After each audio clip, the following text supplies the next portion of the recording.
और अब रायपुर से बड़ी खबर, बड़ा अपडेट, आपको सियासी अपडेट दे दें। छत्तीसगढ़ बीजेपी में बड़ा बदलाव।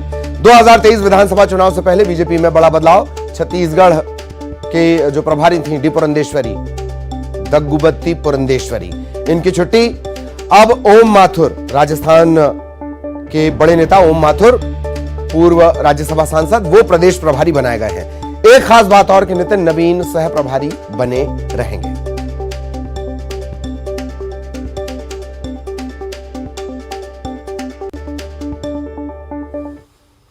और इधर रायपुर में मुख्यमंत्री भूपेश बघेल ने बीजेपी का प्रदेश प्रभारी बदलने को लेकर बयान दिया है कि जामवाल के आने के बाद बदलाव जारी है। नेता प्रतिपक्ष बदल गए, प्रदेश अध्यक्ष बदल गए, अब प्रभारी भी बदल गए। अब सह प्रभारी की बारी है। देखना यह है कि वो कितने दिन चल पाते हैं।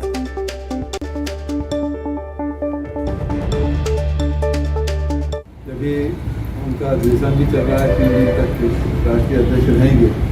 आज रोड शो भी हुआ, सभाएं हुई, और इस बीच में पुरंदेश्वरी सिंह जी यहाँ की प्रभारी घंटा चलाती थी, लेकिन अब वो उसको हटा दिया गया। तो अब वो दूसरा बिहार के जो क्या नाम है, नितिन नवीन, अब उसकी भी पारी है। क्योंकि जब से अजय जामवाल जी आए हैं तब से प्रदेश अध्यक्ष बदल रहे हैं, नेता प्रतिपक्ष बदल रहे हैं, अब प्रभारी भी बदल पा रही है। अब जी के भी बारी। 2 महीने में 3 बड़े बदलाव। सहयोगी अवधेश इस वक्त हमारे साथ जुड़ेंगे। अवधेश के पास हम आपको लिए चलेंगे। अवधेश आपको नजर आ रहे होंगे। अवधेश, 2 महीने में 3 बदलाव। सीएम साहब ने भी मौका लपक कर तंज कस दिया और एक विज्ञापन याद आता है, सारे घर के बदल डालूंगा। अवधेश, बिल्कुल यही लाइन सीएम साहब ने कुछ दिन पहले कही थी कि क्या अब सब कुछ बदल देंगे, जिस तरह से अध्यक्ष और नेता प्रतिपक्ष बदल दिया गया था। और आज ये मौका रहा कि जब बीजेपी ने अपने प्रभारी ही बदल दिया, वो भी तब जब डी पुरंदेश्वरी आज जेपी नड्डा जो राष्ट्रीय अध्यक्ष है उनके साथ न केवल रोड शो में शामिल हुई बल्कि मंच भी साझा किया, भाषण भी दिया और कार्यकर्ताओं को उत्साहित भी की कि 2023 में कैसे सत्ता में वापसी आई जा सके। इतना ही नहीं, डी पुरंदेश्वरी कुशाभाऊ ठाकरे कार्यालय में हो रही बैठक में भी शामिल हुई। उसके बाद अचानक ये आदेश जारी हुआ कि उन्हें हटा दिया गया है और ओम माथुर को उनकी जगह नई जिम्मेदारी दी गई है।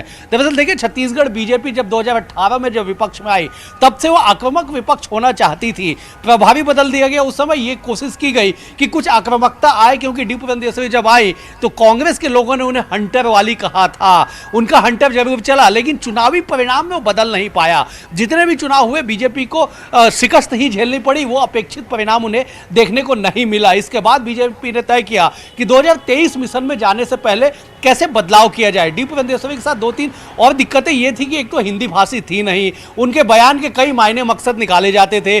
जगदलपुर का जिक्र हम अपने दर्शकों के सामने करना चाहेंगे कि जगदलपुर में 3 दिन की एक बड़ी वहां पे मीटिंग होती है। उस मीटिंग में तैयारी की जाती है 2023 में कैसे सत्ता में वापसी आई जाए, लेकिन कार्यकर्ता सम्मेलन में वो बहजाने वाली बात कह देती है, जिसपे कई दिनों तक बवाल मचते रहता है कि आखिरकार इस तरह की भाषा का इस्तेमाल क्यों किया गया। इतना ही नहीं, बीते दिनों जब डी पुरंदेश्वरी आई तो उन्होंने कह दिया था कि ये सरकार झूठ बोलती है, अगर सच बोलेगी तो सर के 1000 टुकड़े हो जाएंगे। तो ये 2-3 दिक्कतें तो थी उनके साथ। और साथ ही साथ सबसे बड़ी बात ये थी कि वो कांग्रेस से आई हुई थी और छत्तीसगढ़ में ऐसे कई बड़े दिग्गज नेता बीजेपी के हैं जो पहले दिन से ये कहते थे कि क्या वो हमें सिखाएगी कि राजनीति कैसे करना है। तो कई तरह के समीकरण थे। अब बीजेपी चाहती है 2023 में वापसी, और वापसी के लिए बदलाव। मैं अवधेश आपको रोक रहा हूं बहुत शॉर्ट में।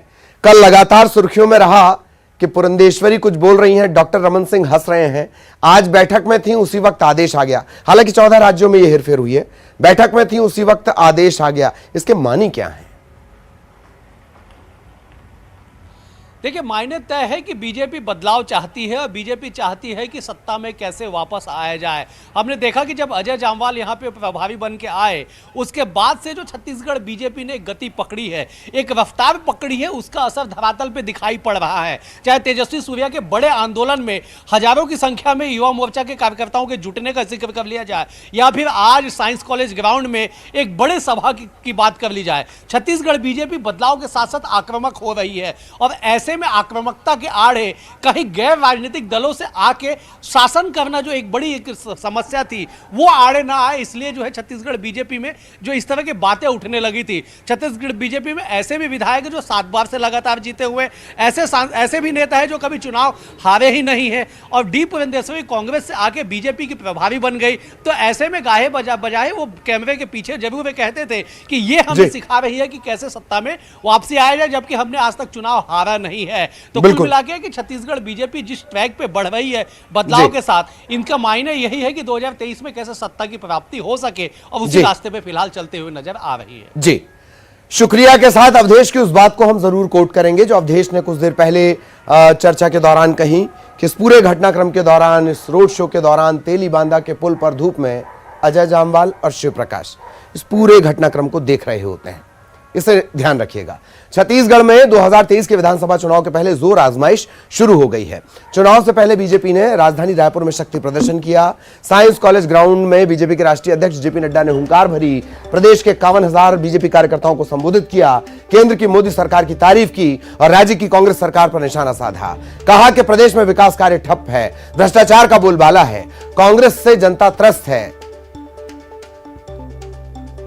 भारत जोड़ो से पहले अपनी पार्टी ये जोड़ लें, ये भी कहा। सभी बड़े नेता कांग्रेस छोड़ रहे हैं और कांग्रेस भाई बहन की पार्टी है।